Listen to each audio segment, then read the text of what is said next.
இப்போ நீங்கள் புதுசாக சாமந்தி செடி வாங்கினா புது சாமந்தி செடி சில டைமில் எல்லா செடியும் சொல்ல முடியாது. சில செடி வளரனால தான் சில செடி சாமந்தி செடி வராது, காஞ்சிடும். அதுக்கு சொல்கிறேன் நான். ஏன்னா ஃப்ரெஷ்ஷாக வாங்கிட்டு வருவோம், சில டைமில் போயிடும். நான் வந்து இந்த செடி வாங்கினதுலேருந்து இன்னும் கட்டிங்ஸ் பண்ணலை, பதியத்துக்கு வைக்கல. இன்றைக்கி பதியத்துக்கு வைக்கலான்னு சொல்லிட்டு இப்போ நம்ம வந்து பதியம் பண்ணும்போது மொத்தமாக பாதி அளவு நம்ம கட் பண்ணிடணும்னு சொல்லியிருக்கிறேன். பிளான்ட் வந்து இங்கே தளிர்லாம் இருக்கும், பார்த்துட்டு நீங்கள் பாதி அளவு கட் பண்ணிடணும். எல்லா பூவுமே கட் பண்ணிவிட்டு நீங்கள் பதியத்துக்கு வச்சுக்கலாம். சில டைமில் ஒவ்வொரு மெத்தட் வந்து ஃபாலோ பண்ணுவேன் நான். பாருங்கள், இப்போ வந்து எல்லாமே கட் பண்ணல. டெய்லி நான் வந்து 1 2 அது போல் கிளைங்க கட் பண்ணிவிட்டு வச்சுக்கிட்டே வருவேன். ஏன்னா ஒரே டைம் ஃபுல்லாகவே கட் பண்ணாமல் சொல்கிறேன் நான். அப்போ செடிக்கு எந்த பாதிப்பு இல்லை. கட் பண்ணாலும் எதுவும் செய்யாது. நீங்கள் ஃபுல்லாக கட் பண்ணால் தான் சீக்கிரமாக வளரும். மண்ணெல்லாம் கலந்து வைக்கணும், செய்யணும். அதுக்கு சொல்கிறேன் நான். இப்போ மொட்டோடு இருக்குது பாருங்கள், ஒரு பூ ஒரு மொட்டு.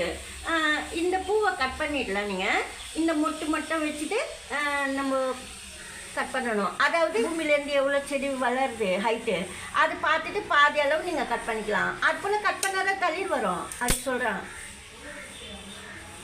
பாருங்கள். இது வந்து ஒரு மொட்டு இருக்குது, பக்கத்தில் பூ இருக்குது. பூவை வந்து நீங்கள் எடுத்துடணும். பாருங்கள், இது போல் மண் ரெடி பண்ணிட்டேன் நான். பழைய மண் தான், மணல் கலந்த மண். இந்த குட்டி கவரில் ஹோல்ஸ் போட்டுட்டு வச்சுருக்கிறேன். இப்போ நம்ம இது போல் வைக்கும்போது வேர் பிடிச்சி சீக்கிரமாக வளரும். மெல்லிசான குச்சி தான் இது, சாமந்தி கிளை பிரான்ச்சு. 1/4 பங்கு உள்ளே போகிற மாதிரி 2 இலை உள்ளே போகிற மாதிரி நான் வச்சுருக்கிறேன். ஏன்னா அது போல் வைக்கும்போது அந்த 2 இலை கிட்ட 2 பிரான்ச்சஸ் எழும்பி வரும். சீக்கிரமாக வேர் பிடிச்சி வரும்போது சீக்கிரமாக கண்ணு பக்கத்தில் இருந்து எழும்பி வரும். இந்த மெத்தடில் நீங்கள் நட்டிங்கன்னா இது போல் 2 லீஃப் உள்ளே போகிற மாதிரி வச்சா சீக்கிரமாக பிரான்ச் நிறைய வரும். சில டைமில் அந்த லீஃபெல்லாம் எடுத்துருவோம். அது சொல்கிறேன் நான். எடுக்காமையே நான் நட்டிருக்கிறேன்.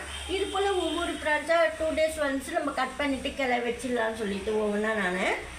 ஏற்கனவே நான் மண்ணெல்லாம் இந்த சாமந்தி செடிக்கெல்லாம் மண்ணெல்லாம் நிறைய காய்கறி வச்சுட்டு லீஃப்லாம் வந்து ட்ரை லீஃப்லாம் கலந்து நட்டிருக்கிறோம். இது போல் சால் ரெடி பண்ணிவிட்டு கூட குச்சி வைக்கலாம்.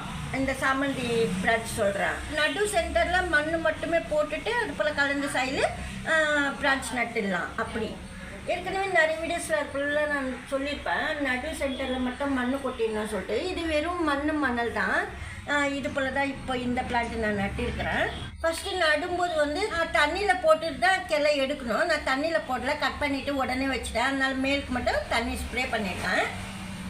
இந்த வீடியோ அவ்வளோதான். நெக்ஸ்ட் வீடியோவில் பார்க்கலாம். தேங்க்ஸ் ஃபார் வாட்சிங்.